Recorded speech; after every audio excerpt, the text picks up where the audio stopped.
पूजोपकरणे दत्ते यत्किञ्चित् फलमश्नुते प्रदक्षिणा नमस्कारैः क्रमाक्षीव पदप्रदम्।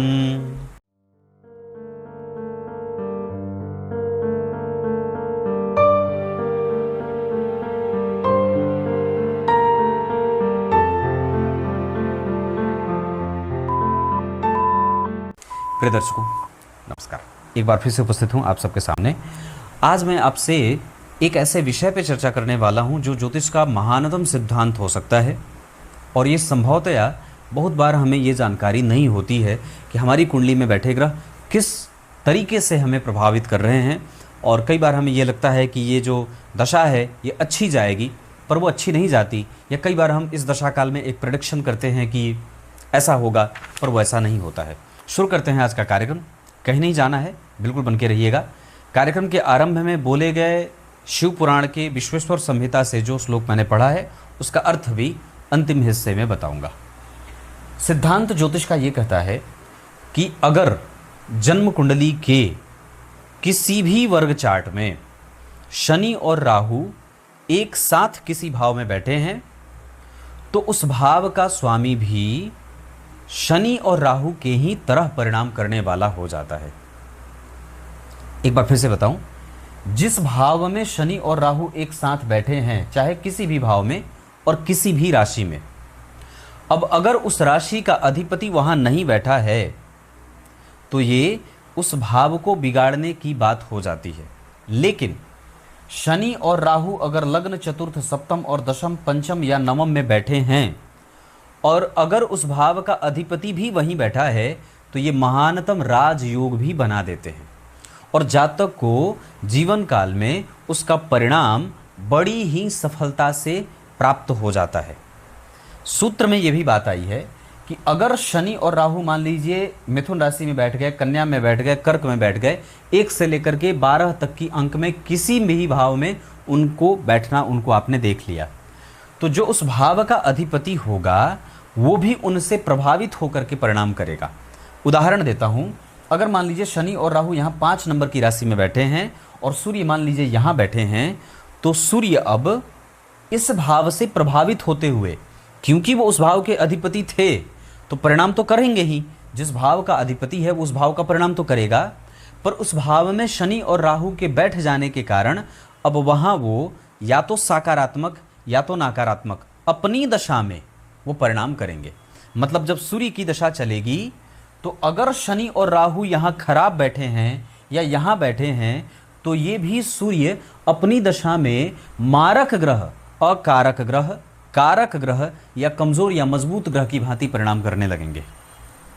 जिस भी ग्रह का या जिस भी राशि का संबंध शनि और राहु से हो रहा है उस भाव का अधिपति भी अपनी दशा में शनि और राहु की भांति ही परिणाम करने वाला हो जाता है।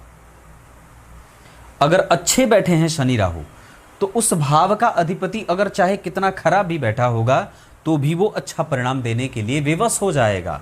मतलब ये दोनों ग्रह उस ग्रह का बल खींचते हैं जिस भाव में वो, जिस राशि में वो बैठे रहते हैं।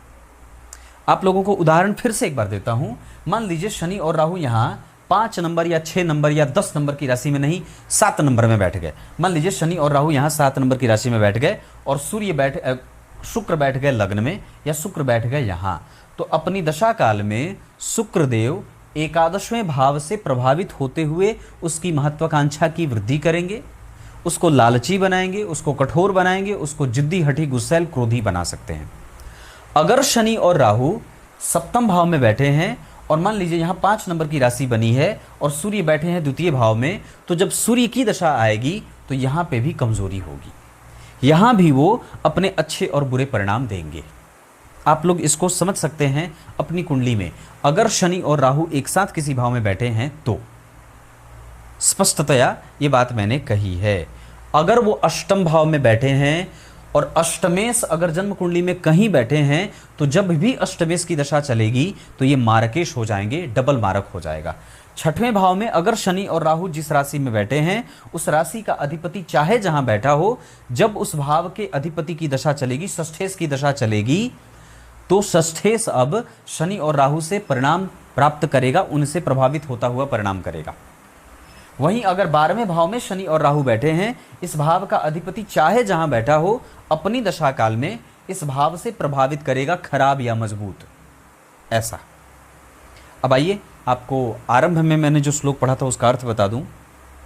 लिखा गया पूजोपकरणे दत्ते यत् किंचित फलमश्नुते, कि जो कोई भी पूजा या दर्शन मात्र कर लेता है या पूजा में सामग्री दे देता है, जहाँ कहीं भी शिव जी की पूजा होती हो वहाँ पे कुछ पूजा की सामग्री दे देता है, उसको भी उतना ही फल प्राप्त होता है। क्या लिखा है कि अपने द्वारा स्थापित शिवलिंग, स्वयंभू शिवलिंग, देवताओं के द्वारा स्थापित शिवलिंग, ऋषि महर्षियों के द्वारा स्थापित शिवलिंग की पूजा अर्चना करने का विशेष फल प्राप्त होता है। अपने से भी अगर कोई स्थापित शिवलिंग है उसकी भी पूजा विशेष रूप से करनी चाहिए। और अगर उस पूजा के प्रकरण में सामग्री अगर आप स्वयं भी दे देते हैं, कुछ दे देते हैं, अगर आप पूजा करने के योग्य नहीं हैं, तो भी आपके हाथ से दिए गए पूजा की सामग्री का बल आपके बल की वृद्धि करने वाला होता है। हमारे आचार्य ऐसा ही कहते हैं।